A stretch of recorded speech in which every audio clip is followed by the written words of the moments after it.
Bonjour à tous, c'est Morgan, vous êtes sur AI4U et aujourd'hui on continue notre série sur les modèles linéaires. Si vous aimez cette série de vidéos ou si vous aimez la chaîne, abonnez-vous et aimez les vidéos pour faire rayonner le contenu toujours plus largement. Donc dans cette vidéo, on va utiliser scikit-learn pour entraîner des modèles de régression logistique. L'implémentation de scikit-learn est la plus aboutie en Python pour les modèles de machine learning. Dans cette vidéo, je vais vous montrer comment entraîner des modèles de régression logistique avec scikit-learn et à quoi correspond chacun des hyperparamètres et des attributs mis à votre disposition. L'objectif est toujours le même, vous aider à entraîner les modèles les plus performants pour résoudre vos problèmes de classification. Sachez que vous pouvez retrouver tous les documents de cette formation via le lien dans la description ou directement sur le site AI4U avec une version online de la formation. Sans plus de transition, c'est parti. Donc nous voilà dans Notebook et sans surprise, on va commencer par importer les packages, importer le jeu de données, séparer nos variables explicatives de notre variable cible, regarder si les dimensions sont cohérentes, séparer notre jeu d'entraînement de notre jeu de test et normaliser nos variables. Jusqu'ici, rien de très intéressant. Comme pour la régression linéaire précédemment, on va initialiser la régression logistique. Ici, il ne faut pas oublier l'hyperparamètre penalty égale none. Sinon, vous n'entraînerez pas un modèle de régression logistique, mais plutôt l'une de ses variantes. On va expliquer plus amplement cet hyperparamètre par la suite lorsque l'on étudiera les modèles linéaires pénalisés. Maintenant que le modèle est initialisé, on va utiliser fit pour entraîner nos modèles avec nos données. On peut utiliser maintenant predict pour prédire nos données. Predict va nous retourner la classe d'appartenance pour chacune de nos observations. On peut utiliser notre prédiction pour calculer l'accuracy sur notre jeu d'entraînement et sur notre jeu de test. L'accuracy, c'est finalement la proportion de bonnes réponses dans notre jeu de données. La régression logistique nous permet également d'obtenir les probabilités d'appartenance pour chacune de nos observations avec la fonction predictProba. On voit dans la première colonne de ce tableau la probabilité d'appartenir à la classe 0 et dans la deuxième colonne de ce tableau la probabilité d'appartenir à la classe 1. Dans certaines applications comme le scoring, on va préférer travailler avec les probabilités d'appartenance plutôt qu'avec les classes prédites par notre algorithme. Maintenant, place aux hyperparamètres. On commencera avec l'hyperparamètre penalty, qui restera égal à none si on veut entraîner un modèle de régression logistique. On ne va pas parler plus que ça de l'hyperparamètre penalty. On aura le temps de creuser cet hyperparamètre dans une future vidéo.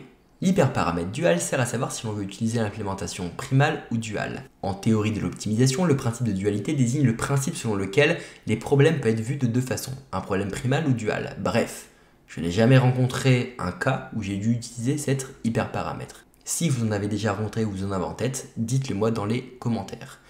Je vous conseille de laisser l'hyperparamètre par défaut, à part si vous avez une bonne raison de le changer. L'hyperparamètre toll définit à quel moment l'entraînement doit se stopper. Lors de l'entraînement de notre modèle, à chaque pas du gradient descent, notre fonction de coût devient de plus en plus petite. À un certain point, on gagne très peu de performance à chaque itération.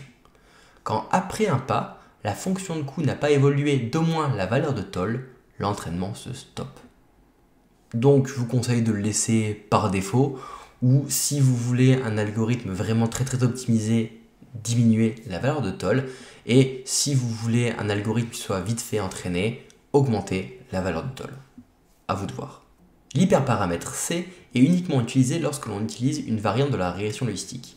Donc on ne va pas aller investiguer plus que ça l'hyperparamètre, laissez la valeur C égale 1 pour le moment. La valeur fitIntercept permet de choisir si notre modèle aura une ordonnée à l'origine ou non.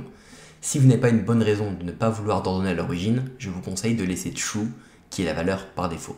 Pareil pour intercept scaling, je vous conseille également de laisser le paramètre par défaut et de ne pas trop vous embêter avec ça. Par contre, classWeight est un hyperparamètre très utile lorsque l'on travaille avec des données que l'on appelle unbalance. Des données unbalance sont des données qui, dans un problème de classification, n'ont pas le même effectif dans toutes les classes. Le problème est que si dans votre jeu de données d'entraînement, 90% de votre jeu de données est dans une classe et que vous avez seulement 10% dans une autre, le modèle pour minimiser la fonction de coût peut prédire toutes les données dans une classe avant d'obtenir 90% de précision. L'hyperparamètre classWeight propose de multiplier le coût de chaque exemple par un coefficient en fonction de la représentativité de sa classe. De cette manière, même si les données n'ont pas le même nombre dans chaque classe, elles auront le même poids en ce qui concerne la fonction de coût.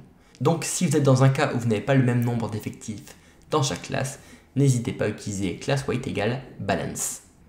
L'hyperparamètre randomState permet de fixer l'aléatoire de notre modèle. Dans certains modèles, il y a des choses choisies aléatoirement.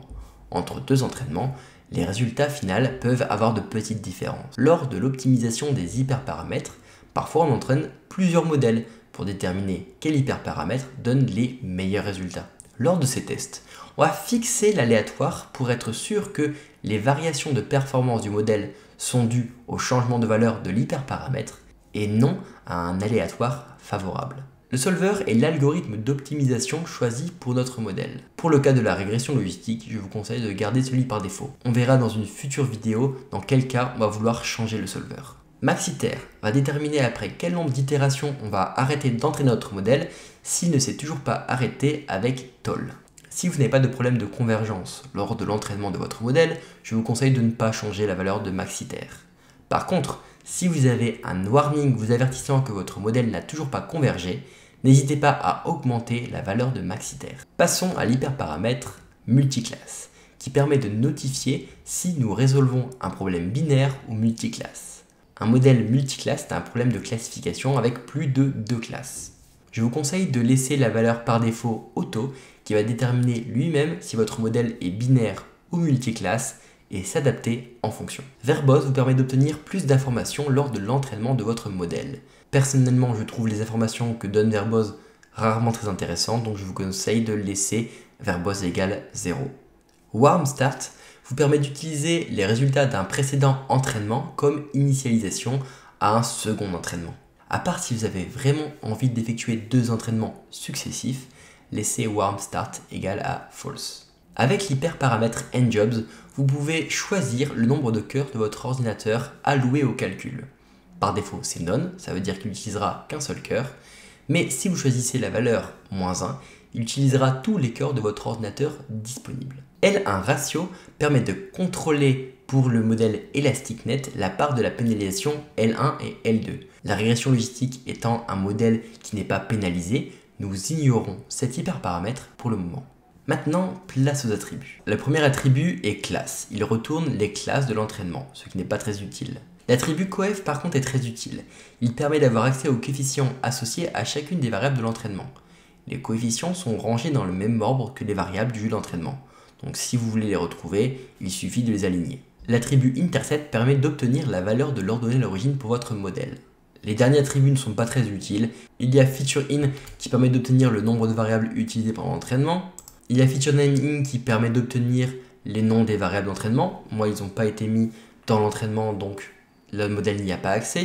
Et finalement, on a niter qui nous retourne le nombre d'itérations utilisées pour entraîner notre modèle de régression logistique. Ça y est, c'est fini pour cette vidéo. Vous êtes maintenant un pro de la régression logistique. Sachez que vous pouvez retrouver tous les documents de cette formation en lien dans la description ou directement sur le site ai4u.fr avec une version online de la formation.